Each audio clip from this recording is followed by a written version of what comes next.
খুব বেছি ভাল খবৰ যিহেতু আপোনালোকে আমাৰ ভিডিঅ'টোৰ থাম্বনেইল আৰু টাইটেল দেখি গমে পাইছে আমি ভিডিঅ'টো কিহৰ ওপৰত ডিসকাশন কৰিবলৈ গৈ আছো হয় জুনিয়ৰ এসিস্টেন্ট কনিষ্ঠ সহায়ক অৰ্থাৎ কেৰাণীৰ কিছুমান পদ ওলাইছে য'ত নেকি তেওঁলোকে বিজ্ঞাপন ইতিমধ্যে মুকলি কৰিছে আৰু যোৱা কালিৰ পৰা ইয়াৰে বাবে অনলাইন আবেদন গ্ৰহণ কৰা হৈছে গতিকে অতি সোনকালে আপোনালোকে এই পদসমূহৰ কাৰণে অনলাইন আবেদন কৰি ল'ব যদিহে আপোনালোক ইচ্ছুক আৰু ইয়াৰ বাবে শিক্ষাগত অৰ্হতা একেবাৰে ন্যূনতম আপোনালোকে নিশ্চিতভাৱে গমে পাইছে যিকোনো শাখাৰ যদি আপোনালোকে গ্ৰেজুৱেট ডিগ্ৰী গ্ৰহণ কৰিছে দেন ডেফিনেটলি আপোনালোকে এই পদসমূহৰ বাবে আবেদন কৰিব পাৰিব এতিয়া এই পদসমূহৰ বাবে আপোনালোকৰ এপ্লিকেশ্যন ফিজ কিমান লাগিব ইয়াৰ সিলেকশ্যন প্ৰচিডিউৰ কেনেকুৱা ধৰণৰ সম্পূৰ্ণ গোটেইখিনি ডিটেইলছ আমি ইয়াতে আজি আলোচনা কৰিম গতিকে ভিডিঅ'টো অকমানি স্কিপ নকৰাকৈ আপোনালোকে ডিটেইলছত চাব তো ইয়াতে যদি আমি চাওঁ এখন একচুৱেলি হয়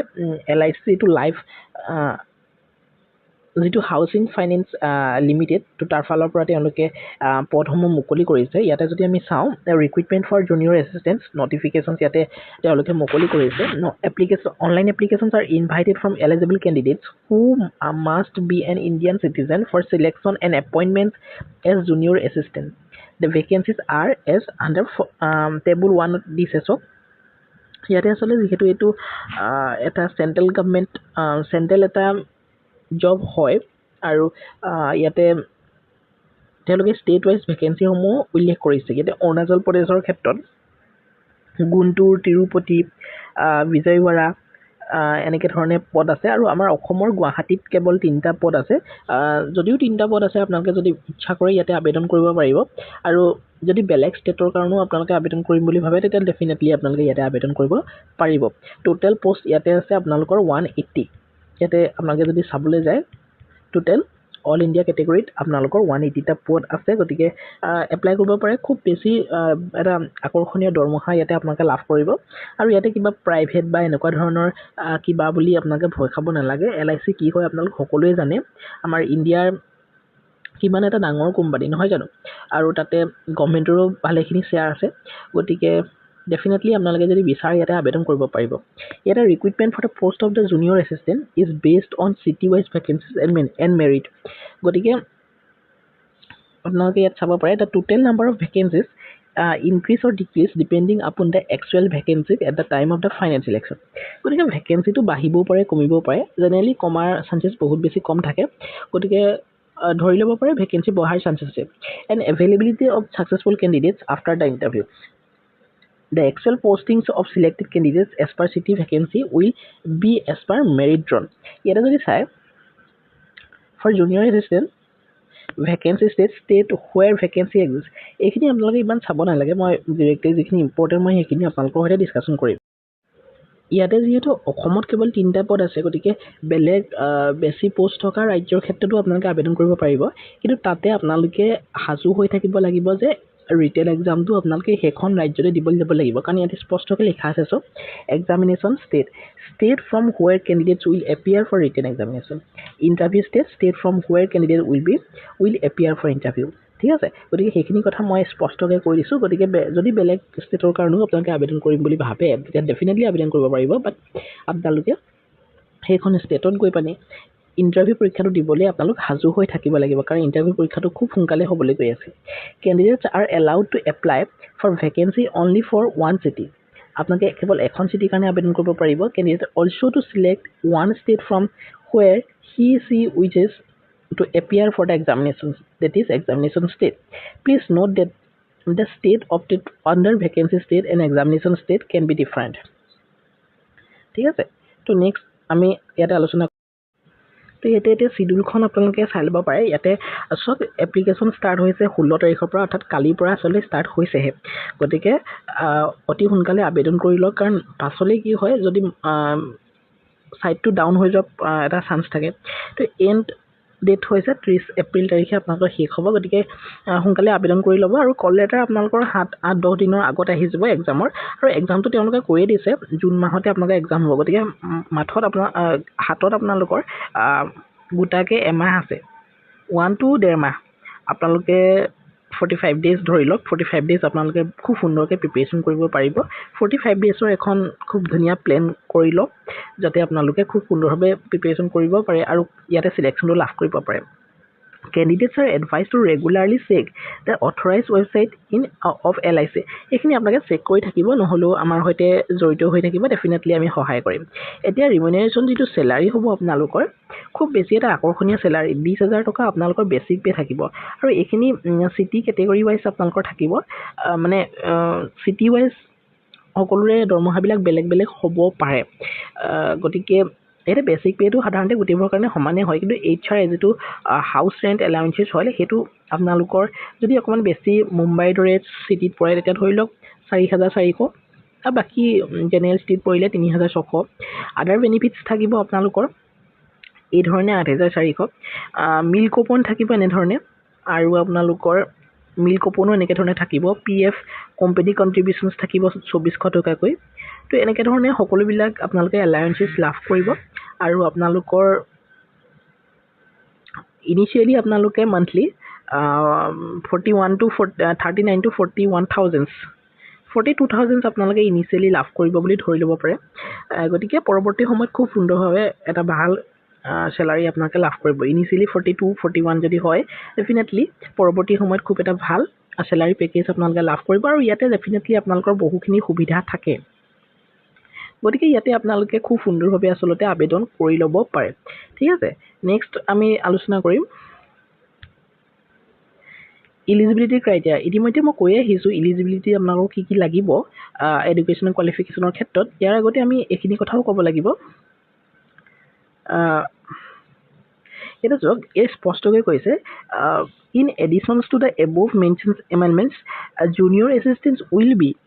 এলিজিবল ফৰ গ্ৰেজুৱেটি। আপোনালোকৰ গ্ৰেজুৱেটি থাকিব, ষ্টাফ হাউচিং লোন স্কিম থাকিব, পাৰফৰ্মেঞ্চ লিংক ইনচেণ্টিভছ থাকিব as per applicable rule. Junior assistants will be eligible for increment up to 10% of the basic pay'. তাৰমানে বেচিক পে'ৰ ইয়াৰলি যদি 10%ও আপোনালোকে ইনক্ৰিমেণ্ট পাই থাকে, তাৰমানে 20,000 টকাৰ 10% কিমান হ'ব, হয়নে? 20,000 টকা 10% আপোনালোকৰ 2,000 টকা, যদি মানে প্ৰথম বছৰতে আপোনালোকৰ 2,000 টকা বাঢ়িব, প্লাছ আৰু কিবা ইনক্ৰিমেণ্ট হ'ব পাৰে। গতিকে খুব সুন্দৰ এটা চেলাৰী, আৰু অতি সোনকালে আপোনালোকৰ 80,000 to 90,000 চেলাৰী আপোনালোকে ইয়াতে লাভ কৰিবলৈ গৈ আছে। গতিকে আপোনালোকে ইয়াতে যদি বিচাৰে আবেদন কৰিব পাৰে, কাৰণ ইয়াত 10% of the basic pay every year based on quarterly annual performance, এনেকৈ ধৰণে পাৰফৰ্মেঞ্চ বেছ আপোনালোকে ইয়াতকৈ বেছিও হ'ব পাৰে। গতিকে আপোনালোকে আবেদন কৰিব পাৰে। Lease facility and staff quarter facility is not applicable for junior assistant candidate. ইয়াত কৈয়ে দিছে আচলতে কোৱাৰ্টাৰ ফেচিলিটি আপোনালোকে নাপাব। ঠিক আছে, 6 months from the date of joining which may be extended as per rules. সেইটা প্ৰভিশ্যনছ পিৰিয়ডৰ কথা কৈছে। এনেকুৱা ধৰণৰ বেংকিঙে জব হওক লাগিলে, LIC জব হওক লাগিলে, এনেকুৱা ধৰণৰ তেওঁলোকৰ প্ৰভিশ্যনছ এটা পিৰিয়ড থাকে। তাৰপিছতে আপোনালোকে চাকৰিটো ৰেগুলাৰাইজ হৈ যায়। ঠিক আছে, নেক্সট ইলিজিবিলিটি ক্ৰাইটেৰিয়া। আপোনালোকৰ যদি 21 পৰা 30 বছৰ বয়সৰ ভিতৰত আপোনালোক আছে, ডেফিনেটলি আপোনালোকে ইয়াতে আবেদন কৰিব পাৰিব, আৰু আপোনালোকৰ এজ কেলকুলেশ্যন হ'ব 1 এপ্ৰিল 2026 ভিতৰত। ঠিক আছে, নেক্সট যদি চাওঁ এডুকেশ্যনেল কোৱালিফিকেশ্যনৰ ক্ষেত্ৰত আপোনালোক গ্ৰেজুৱেশ্যন পাছ কৰা হ'ব লাগিব যিকোনো শাখাৰ, আৰু লগতে 55% মাৰ্কছ থাকিব লাগিব in any discipline from university recognised by the government of India or any equivalent qualifications recognised as such by the central government. তাৰমানে BA, BSc, BCom, BTech যিকোনো ধৰণৰ বেচেলাৰ ডিগ্ৰী আপোনালোকে হ'ব লাগিব। কোৰ্চ কমপ্লিটেড থ্ৰু কাৰেছপণ্ড, তাৰমানে regular course হ'ব লাগিব। ইয়াতে ডিষ্টেঞ্চ বা পাৰ্ট টাইম কোৰ্চটো আপোনালোকক এলিজিবল বুলি ধৰা নাই তেওঁলোকে। আৰু কম্পিউটাৰ লিটাৰেচিৰ ক্ষেত্ৰত আপোনালোকে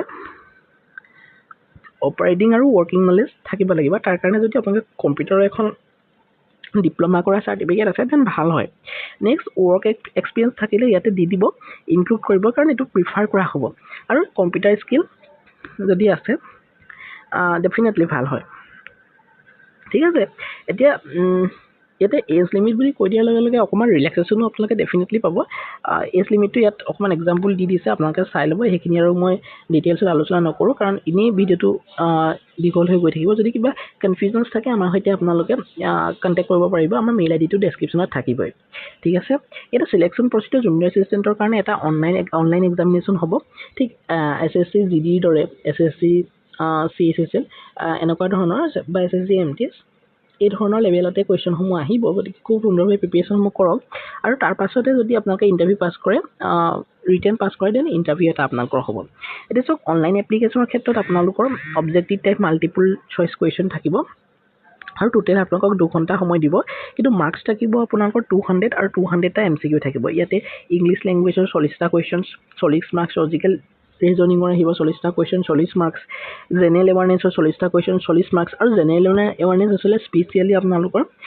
LICৰ লগত জড়িত বা হাউচিং ফাইনেন্স ইণ্ডাষ্ট্ৰীৰ লগত জড়িত কুৱেশ্যনসমূহ বেছিকৈ আহিব লগতে নিউমেৰিকেল এবিলিটি আহিব আৰু কম্পিউটাৰ স্কিল আহিব ঠিক আছে গতিকে এইখিনি অনলি ইংলিছতে থাকিব গতিকে ইংলিছ যদি বুজি পায় ভালধৰণে ডেফিনেটলি আপোনালোকে এটা আবেদন কৰক আৰু বহুত বেছি টাফ কুৱেশ্যন নাহে কিন্তু ইমান সহজো নহয় দেই LIC এক্সাম বা বেংকিঙৰ দৰে এনেকুৱা এক্সামবিলাক পঢ়িব লাগিব টোক্কা মাৰি পানি কিবা কৰি এক্সাম দিম বুলি যদি ভাবিছে নোযোৱাই ভাল ঠিক আছে সঁচাটো মই কৈ দিছোঁ লগতে ইয়াতে আপোনালোকৰ 0.25 এটা নিগেটিভ মাৰ্কিঙো আছে ঠিক আছে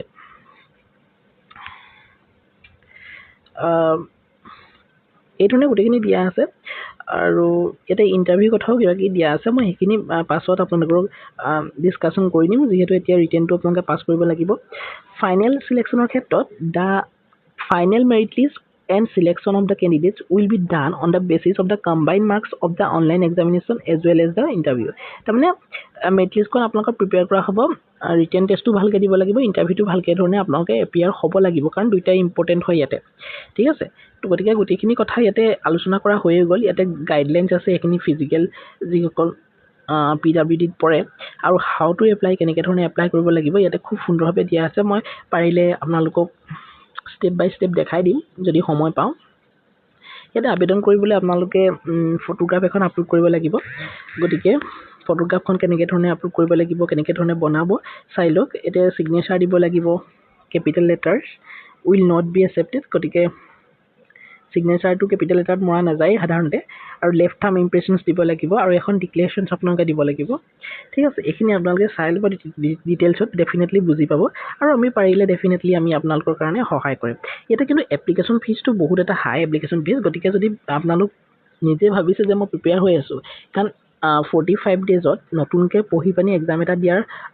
সময় নাথাকে গতিকে 45 ডেজত যদি আপোনালোকে অলৰেডি পঢ়ি ৰাখিছে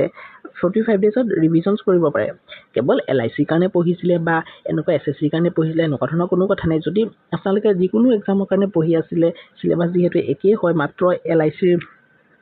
ওপৰত অকণমান এক্সট্ৰাকৈ চাবলগীয়া আছে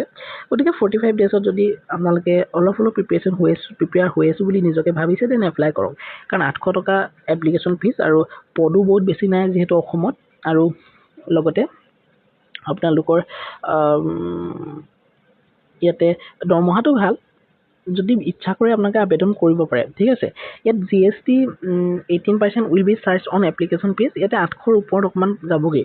দেই কাৰণ GST ইয়াতে লাগিব ঠিক আছে ইয়াতে ৰেজিষ্ট্ৰেশ্যন ফৰ্মখন ফিল আপ কৰাৰ তেওঁলোকে গাইড কৰিছে আৰু পে'মেণ্ট অফ ফিজ কেনেকৈ ধৰণে দিব লাগিব অনলাইন পে'মেণ্টে হয় সাধাৰণতে মই দেখাই দিম এইখিনি পাছত গতিকে ভিডিঅ'টোৰ যোগেদি আপোনালোকক মই জাষ্ট এটা সৰু ইনফৰমেশ্যন দিলোঁ কাৰণ এইখিনি পষ্টত আপোনালোকে আবেদন কৰিব পাৰে আৰু ইয়াতে বহুত বেছি কম্পিটিশ্যনছ হয় কিন্তু আপোনালোকে এক্সামটো ক্ৰেক কৰিবলৈ ইমান বেছি কঠিন নহয় কাৰণ মই নিজেও পূৰ্বতে দিছোঁ এক্সাম হয়তো 2021 মানত দিছোঁ নেকি 22 এনেকুৱাতে দিছোঁ ADO LIC ADO আৰু LIC AAO দুটা পোষ্ট ওলাইছিলে একেলগে ওলাইছিলে চামথিং 4000 চামথিং এনেকুৱা ধৰণৰ ওলাইছিলে পোষ্ট ভাল আছিলে সংখ্যা ভাল আছিলে পোষ্টৰ সংখ্যা 4000 নাই লোৱা 500 আৰু 1000 এনেকুৱা ওলাইছে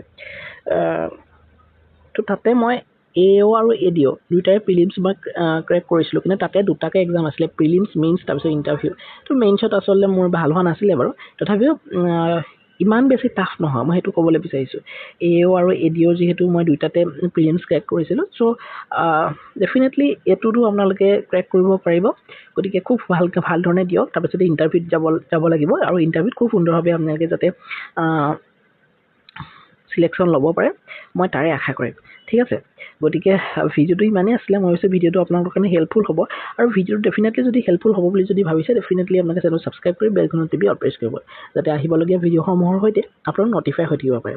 এইখিনিতে মই ক'বলৈ থাকি গ'ল পুনৰ কৈ দিওঁ অসমত গুৱাহাটীতে যেন এক্সামটো হ'ব সেনেকুৱাও বহুত ভাবিব পাৰে ইয়াত ডিব্ৰুগড় শিলচৰ আৰু যোৰহাটতো আপোনালোকৰ এটা আপোনালোকৰ এক্সাম চেণ্টাৰ আছে গতিকে চিন্তা নাই ঘৰৰ ওচৰতে দিব পাৰিব যদি নিয়াৰ বাই ডিষ্ট্ৰিক্ট পৰিছে কিখন ঠিক আছে গতিকে আবেদন কৰি ল'ব কাৰণ বহুত ভাল পোষ্ট হয় আৰু ইয়াতে এটা ভাল ফিউচাৰো আপোনালোকে লাভ কৰিব ঠিক আছে তো ইমানেই আছিলে থেংক ইউ ছ' মাছ